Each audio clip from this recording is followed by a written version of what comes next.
So the things that you're going to need for this particular style of rocks is some good old XPS foam. I've got the blue stuff. Not my favorite to work with, truth be told, especially if I'm doing detail, because to me it doesn't hold as much, at least this stuff in my region. Up here in Western Washington, this stuff is a little softer than the pink slash purple stuff that I normally get. But let me show you how I get about doing this. Oh, and the tools you're gonna need, right here.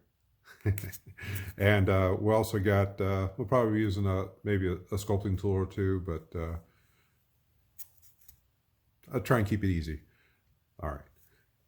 And let me move the camera down there and I'll show you what I'm talking about. All right, so this is going to be fairly straightforward. I just take a piece of XPS foam. Ooh, snap that. And then you just set about peeling it off. I always try and keep one side that's flat because this is going to go on my cliff side, kind of like that. And I want to be sure that I've got a nice flat surface for this for me to glue onto. And so from that, I just work back with a series of just plucking, really. Just get hold of this stuff and just start sculpting it down with my fingers until I get it to about where I want it. And then once I get it there, then I'm going to come through and see, I'm taking away all the hard edges, all the really sharp bits. I like a lot of contour with the cliff face. I've even used this thing as well with just a standard, like a piece of a hillside. I've done the same thing, but without going with a flat surface and just like a sphere or or part of a hill where I'm not actually having to affix this. It can be done both ways. This way just seemed to be a little easier in some regards, and it's easier for me to paint and manipulate and that type of thing. That created a nice little overhang. That's a little bit different. I like that, actually. Gives a little bit more of, I hate using the term realism because what I do doesn't really fall in that category. I kind of try and get close, but it's more of a combined stylized and realism, I guess, if I was to put too fine a word on it. So here we go, and that's literally about as long as it takes. Again, just kind of fine tuning it a little bit. You can totally come through here and add some sculpting tools, maybe create some crevices and stuff in there if you'd like.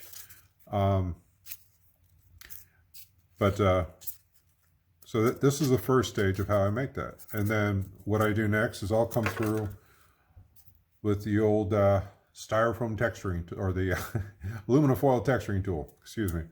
And you just go through and just like with bricks and such, you just go through and I like to just go through and roll it around in here. It creates, of course, the stone texture and gives me some definition as well. And also kind of all these lines that I've got in here, it narrows those down, or softens those up some. Makes it more, less exaggerated, more real, I guess. Or more believable to the eye. That's probably the best way I can put it. And then,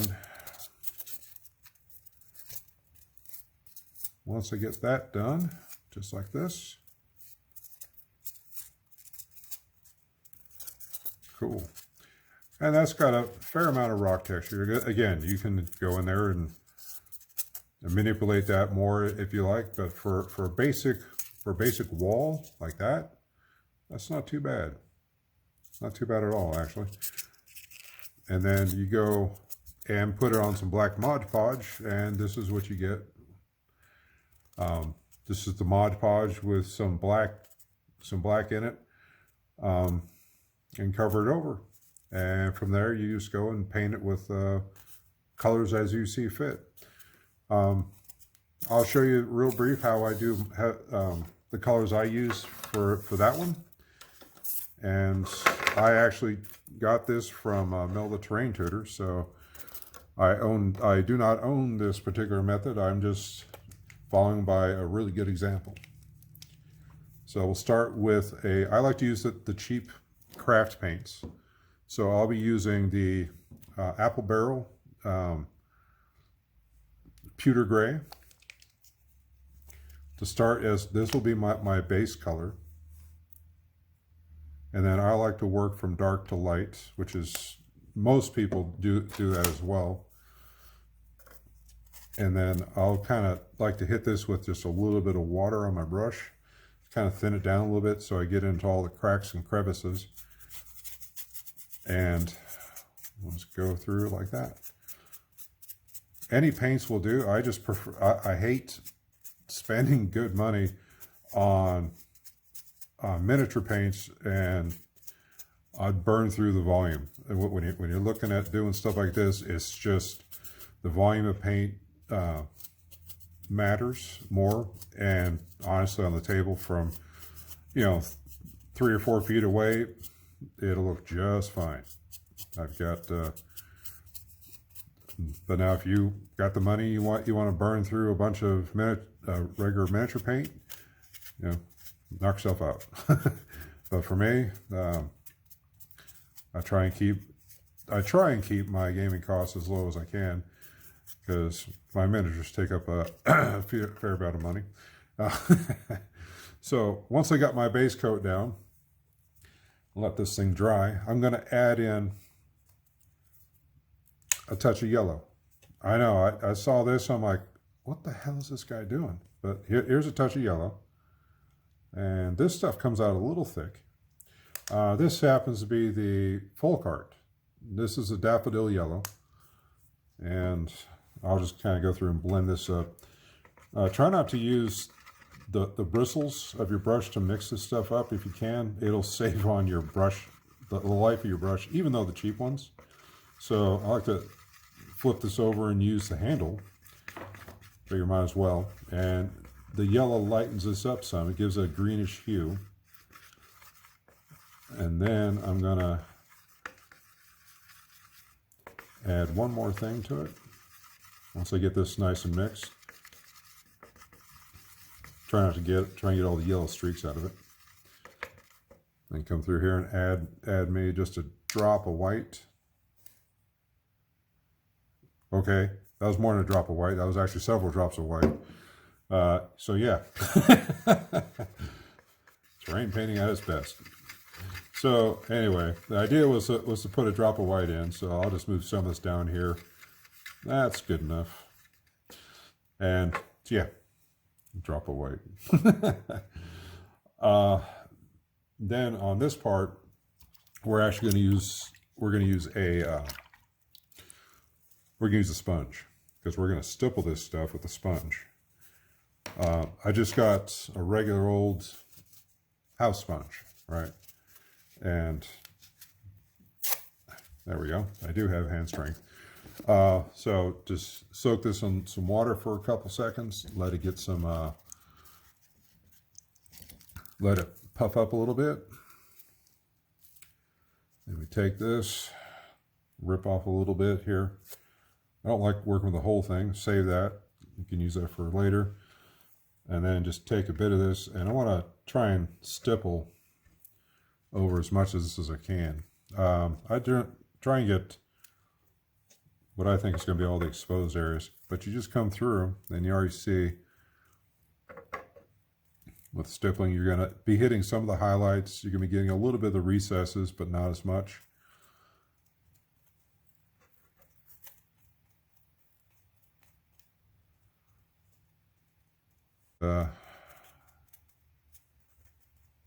Yeah, about like that. Remember, depending upon how you're going to hang it, you want to leave for your shadows. So like these ones here, I'm not going to bother with stippling that color because that'll be down like that. And so it makes sense that the light will come in and go in a downward motion. Will come in like that, or even at a 45, it'll still come in. It will never really shine there. So once I got that, I'm going to add just a little bit more white to this little amalgamation I got going on over here.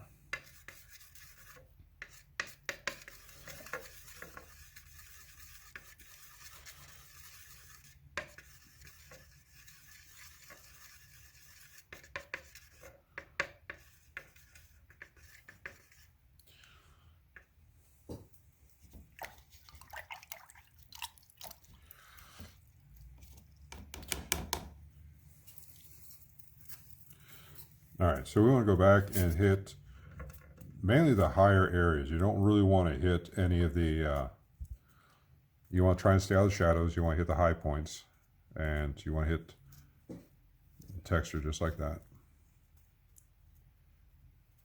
Kind of building up that effect. Now, this is going to look really, really light right now, and that's okay, because it will darken as it dries. All right. And I think I'm going to leave that there at that particular level of brightness. Now, you can come through definitely and hit this with a black wash. You can hit it with a brown wash if you like. I'm going to go through and hit it with a little bit of a black wash. It'll be actually a black and brown wash that got the recipe from Blackmagic Craft. If you haven't seen that, you should go check that out. Same with Mel Bowes, the terrain tutor. All right, leave that there at that particular level of brightness. Now, you can come through definitely and hit this with a black wash. You can hit it with a brown wash if you like. I'm going to go through and hit it with a little bit of a black wash. It'll be actually a black and brown wash that got the recipe from Blackmagic Craft. If you haven't seen that, you should go check that out. Same with Mel Bowes, the terrain tutor. So this is how it looks after everything is dried up. That looks pretty good, I think. Kind of like one of the modern pieces of art. You gotta make sure which way is down or which way is up. So there's that. Now I want to finish this off with just a little bit of tan. I'm going to just do a very light dry brush, and it's just going to just try and catch the tops going from top down, just like that. I'm going to set that down and see if I can get this thing.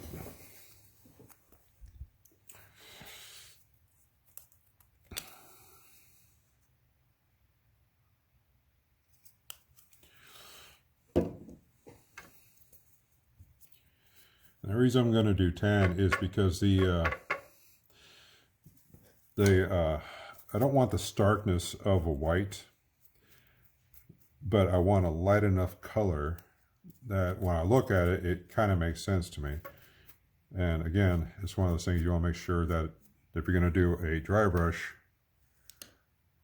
kind of do a dry brush, and that brush is way too wet.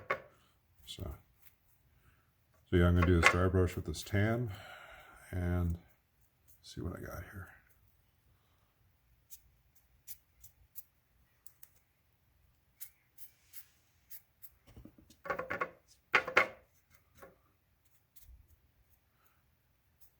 Can't tell you how many times I've dry brushed and got this big streak right down the middle of what I was working on. It's a little bit irritating.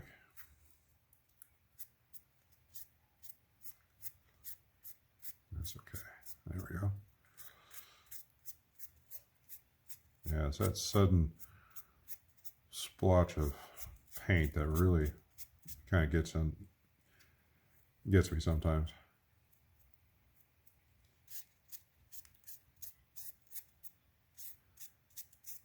All right.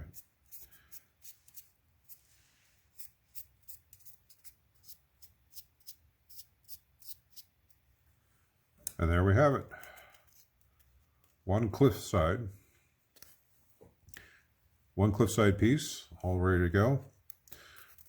There's a couple things like this divot here where I didn't quite get that out. Before I got to the rest of it, I'd come through and pull that out, or you can just cover it over, add a bit of flocking and glue and such to it. But yeah, not too bad. Well, and there we have it, folks. One little cliff face. So I just wanted to, I don't know, just try this out. You know, I haven't played with anything other. I have not tried any of the other mediums. You know, obviously things like the bubble styrofoam won't work for this type of thing. It's just even if you covered it in drywall compound and stuff, it's just not going to work. But yeah, this is my first real video, so I apologize for the amount of flubs and such in it. But hopefully see you guys around again, and I'll have something up hopefully next week, provided you know, pandemic doesn't turn us all into zombies or something. Anyway, y'all have a good day and take care. Bye.